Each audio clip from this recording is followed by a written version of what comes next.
Well, hi y'all, this is Ginger with Ginger Snap Thrifting, and I am here in the kitchen of the old blue house with this great old vintage cookbook that I thrifted, the Searchlight recipe book, and this says household. So this recipe book has got a date of, I believe, 1949 was the last copyright date. This recipe book was one of the best-selling recipe books in the first half of the last century. And I thrifted it, and I thought it would be fun to look and see what kind of fall recipes this has. You know, today's the first week of September, and everyone just goes gaga for pumpkin and pumpkin spice in the fall. So I thought, what did they do in the 40s? So I started looking, and sadly, about the only pumpkin recipe in here was for a pumpkin pie and a pumpkin custard. But I kept looking, and I found something called a squash donut, which I am sure is intended to be pumpkin squash. Of course, there are lots of other squashes you can use like pumpkin. There's Kershaw, which get really, really big. And there's butternut, and there's some other acorn squash, have kind of a yellow flesh. So there's a lot of squashes you could use in this recipe, but I'm gonna use pumpkin in this recipe because, hey, 'tis the season, right? Even if it's gonna be like 100 degrees here in Marshall, Texas, that's what I'm gonna work on, is some pumpkin donuts. So, the first thing we have to do is prep our dry ingredients. That's not necessarily what this recipe says, and I will put a copy of this recipe later in the video if you want to write it down or print it out or whatever you'd like to do. But for now, I'm just gonna show y'all the order I'm gonna do it. This starts out saying to cream your sugar with some things, but what I'm gonna do first is prep my dry ingredients so that they're done. So I'm gonna turn this down. Let me turn this down so y'all can see what I'm doing here. Okay. Alrighty, move my book out of the way. First thing we need are 3 cups of flour. Now this recipe says to sift the flour and then mix the dry ingredients and sift it again. Well, you know, flour comes pre-sifted now. It just comes pre-sifted, and we don't have to sift it first. So I'm going to dip my flour up. What I have here is white wheat flour. In case you're wondering what these green leaves are in my flour canister, these are bay leaves. And bay leaves will keep weevils out of your flour. Now anytime I bring dry goods into the house, I put them in the freezer for 2 or 3 days, and that will take care of any little creepy crawlies that might come in. But I also keep bay leaves. You know, this is an old, old house, and you just don't know. You don't know what might be creeping around in an old, old house. I haven't had any problem with weevil. I don't want any problems with weevils, y'all. So I'll leave my leaves over, and I'll get my 3rd cup of flour. So something about old recipes is that they are not as sweet as modern recipes.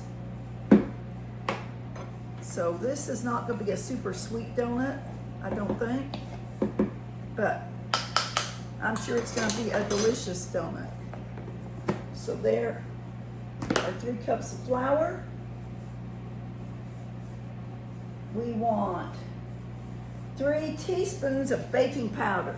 Baking powder, not soda.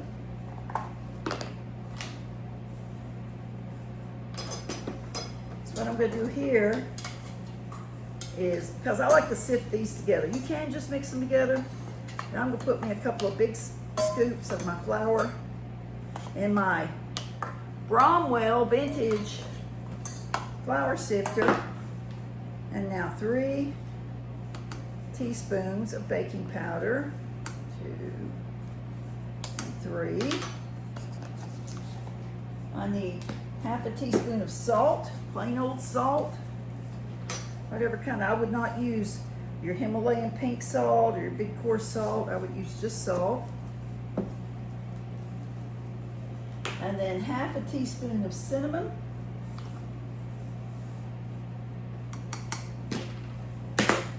And half a teaspoon of nutmeg. Now, this is not a pumpkin pie spice like you may be used to. So if that's the flavor you want, you might just want to use 1 teaspoon of pumpkin pie spice. Because pumpkin pie spice sometimes has allspice, has a little ginger in it, some other little really nice fall flavors in it sometimes, depending on the brand you buy. So I'm just sifting this up, finishing it up. I'm using a unbleached white wheat flour here.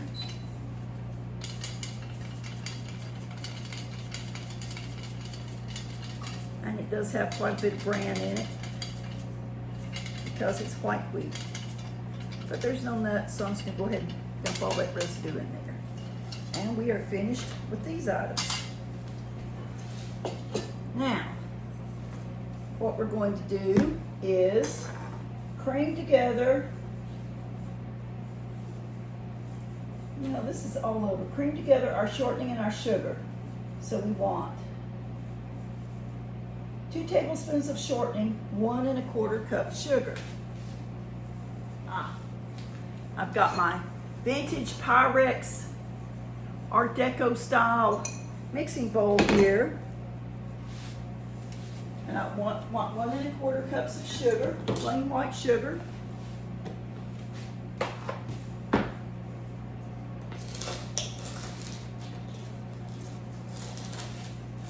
I'm just going to dip that out. 1 1/4. That was a little short, so this is going to be a little over, and I'll take care of that. And 2 tablespoons. Is that what it said? 2 tablespoons? 2 tablespoons of shortening, and I've just got Crisco shortening, whatever kind of shortening. You probably could use butter if you wanted to, but anytime I make a recipe, the first time around, I try to make it like the recipe says to make it. So,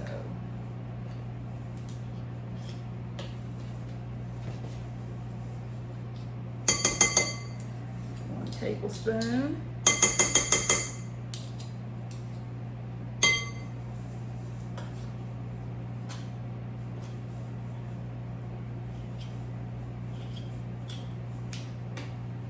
Two tablespoons of shortening.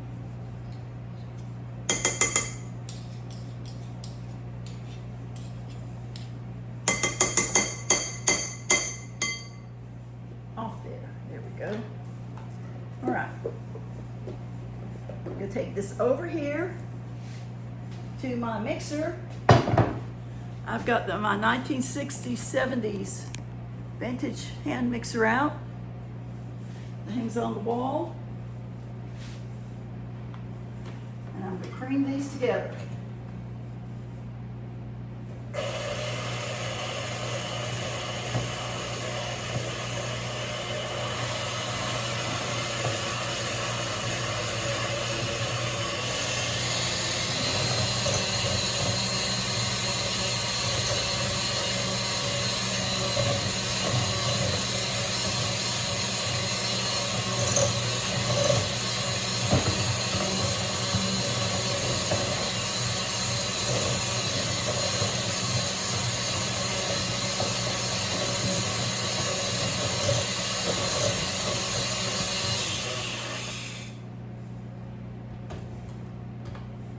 Now, this is not a creamy mixture.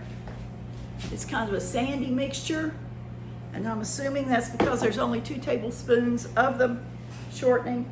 And so it's just not going to get real creamy, like you're used to creaming butter and sugar together. All right, our next step is to add egg, squash, and flavoring. Now, if you go and buy canned pumpkin, make sure it says 100% pumpkin, not pumpkin pie mix, because that will have milk and seasonings and all kinds of things in it that you don't want. So let me turn this down so you can see what I've got going. So I've got my 2 eggs in there.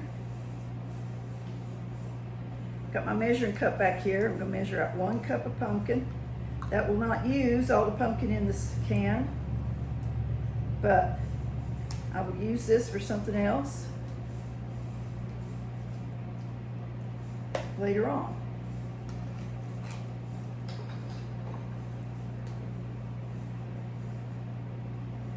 All right, 1 can of pumpkin. Put that in here.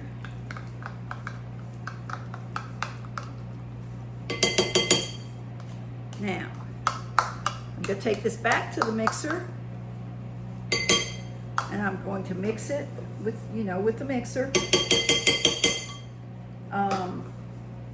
until it's well blended.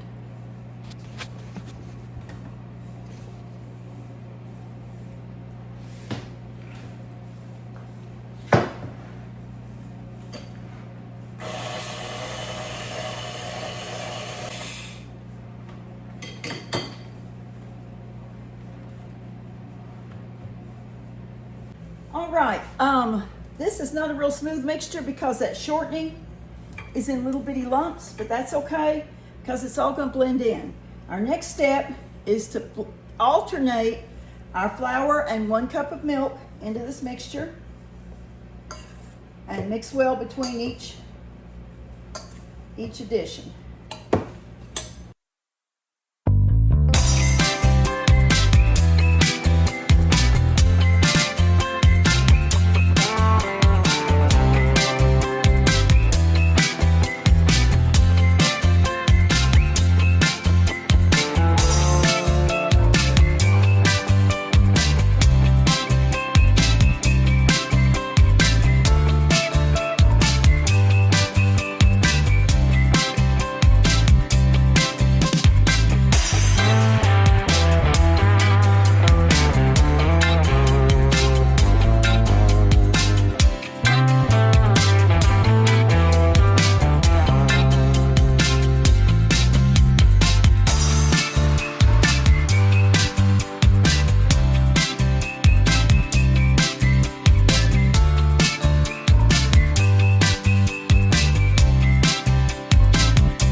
Always like to end with the milk in these alternating mixes.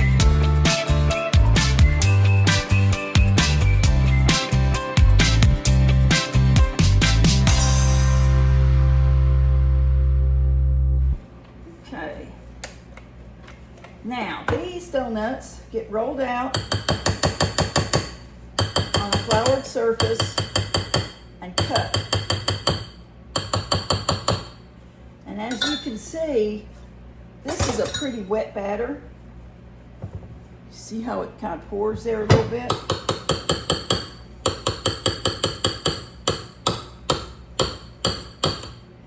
So our next step is to chill this in the refrigerator. We'll put some plastic wrap over it. Now, the recipe doesn't say for how long to chill it or how cold to chill it to, because these old recipe books, they just assume that you know how to basically cook. But I'm gonna chill this until it's a little bit more solid, maybe for an hour or 2, and then we'll be back, we'll roll it out and cut it into our donuts. Well, okay, we are ready to finish these donuts. I've got my chilled batter. I did need to tell y'all, I forgot to mention a while ago, I did put a teaspoon of vanilla in my batter. I forgot it while I was filming, so I went back right after I turned off the camera and just stirred in a teaspoon of vanilla, which was on the recipe. Okay. Now I'm going to turn this down so you can see what I'm doing. I've got my little pastry sheet out here. Got me a donut cutter. If you don't have a donut cutter, you can use a biscuit cutter or a glass. And then like a round pastry tube, like what you would use on frosting or something. I'm gonna sprinkle this on here.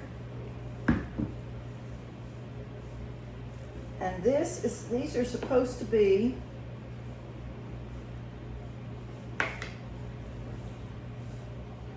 rolled out 1/4 inch thick, which seems kind of thin to me, but we are following this recipe.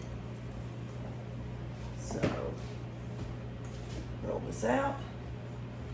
This is a very, very soft dough. As you can see, it's very soft.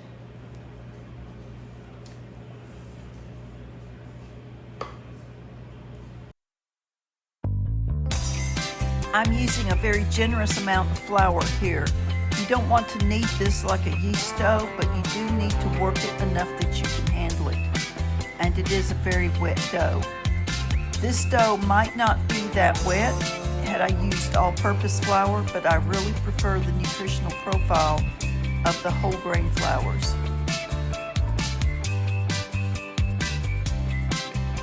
I used a silicone spatula and later on a bench knife to lift this dough.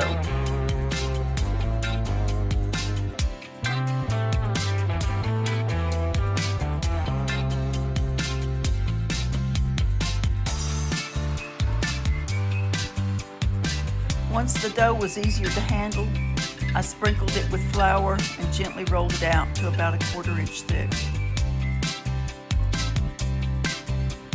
I made sure to add dough around the edges to keep it from sticking.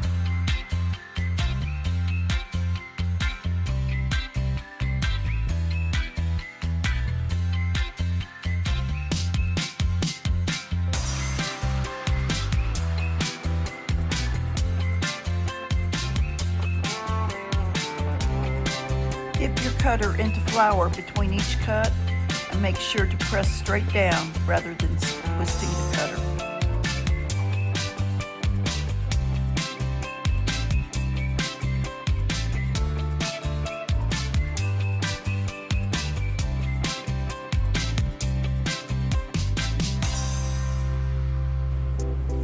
I'm gently lifting the excess dough from between the donuts and putting it in a pile so I can re-roll it and cut more donuts after I've cooked these.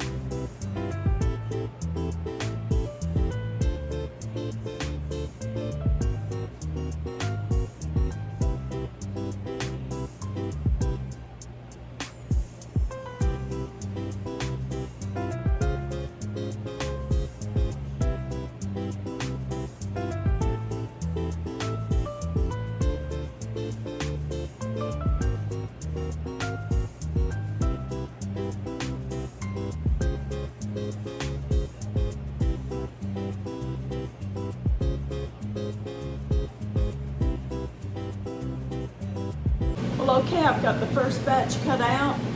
Now I'm going to take the camera over to the stove. I've got about 1/2 inch or so of fat in my pan. I've got to heat it to about 365 degrees.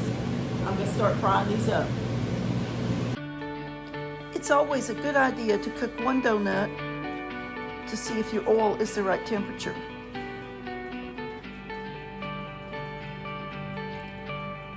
Then once your first donut comes out nicely, or your oil is adjusted to the proper temperature, you can add the rest. Be very careful because the oil is hot and it will really burn. I managed to get 5 donuts at a time in this cast iron skillet.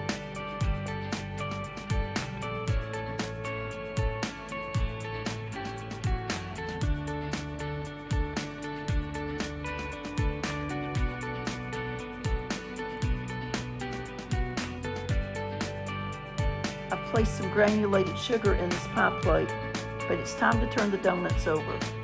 Turn them over when they're golden brown on the downward side, and cook the other side until they're the same color.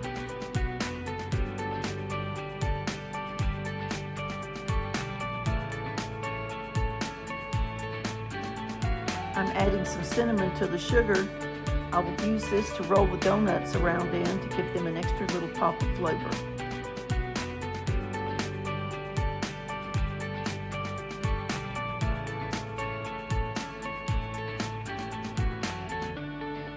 When the donuts are golden brown on both sides, lift them out of the oil and set them on paper toweling to drain.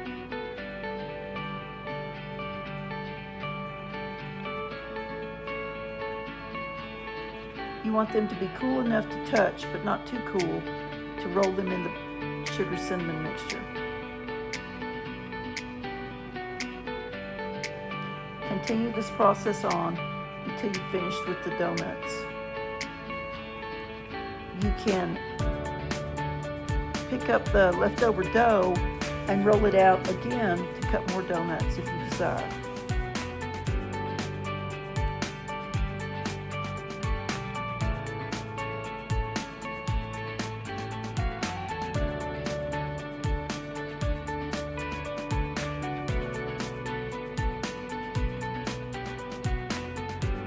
You can put the sugar cinnamon mixture in a small brown paper lunch bag and shake the donuts one at a time to get a more even coverage.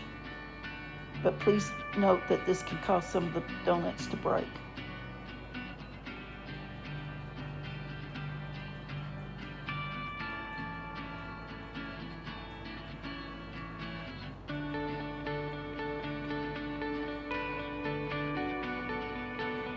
The oil is very hot, so take care not to burn yourself.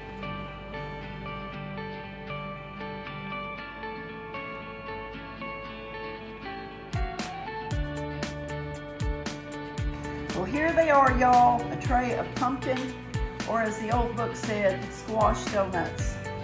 Let's see how they taste. Look at that one. Now the recipe did not say to glaze these. I rolled them in a cinnamon sugar mixture, but you could put a powdered sugar glaze on them or a granulated sugar glaze. Look, they're nice and fluffy on the inside.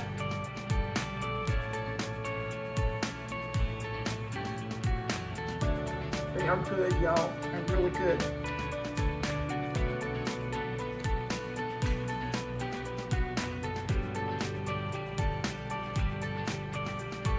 They're not in your face with pumpkin spice, but you do have that little taste of pumpkin with the cinnamon and the nutmeg in there. Well, y'all, thanks so much for watching. I hope you enjoyed seeing me make this recipe out of this 1949 cookbook. Squash donuts, y'all, or pumpkin donuts. I appreciate y'all watching. I pray God's blessings on you and your family. Bloom where you're planted and be kind to one another. This is Ginger with Ginger Snack Thrifting. Well, all right, y'all, here's the recipe as promised. We really enjoyed these, and we will be adding these to our recipe box so we can make them again and again.